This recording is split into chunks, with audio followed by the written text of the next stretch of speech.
गृहराज्यमंत्री तर तिने पोटतिडकीने जो विषय अजितदादाच्या संदर्भामध्ये मांडला, नाही हे कायदे हे कायद्याच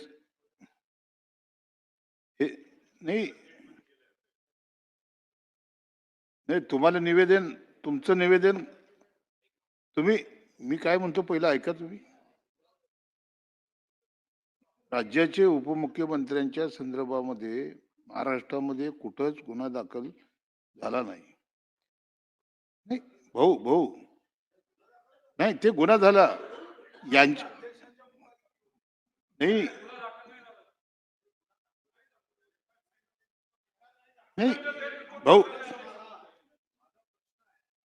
उपस्थित करून अजितदादाच्या धर्मपत्नी या उपमुख्यमंत्री आहे, तुम्ही विश्वास ठेवणार नाही?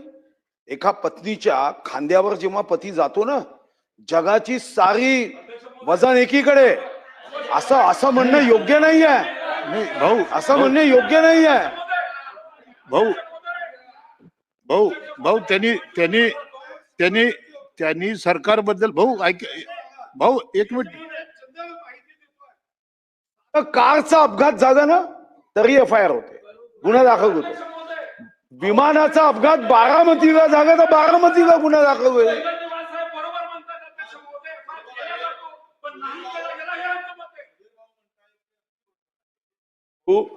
पण या संदर्भात तुम्ही माहिती घ्या.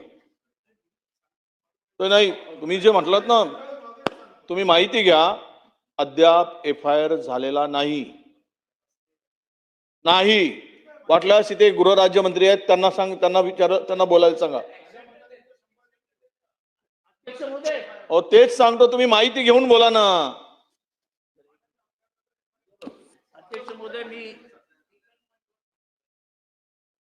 कोर्टाचं मोस्ट फेमस जजमेंट आहे ललिता कुमारी.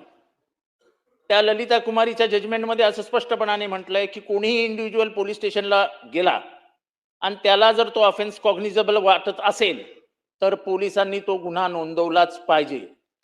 त्याच्यानंतर चौकशीत जे होईल तो होईल. पण काय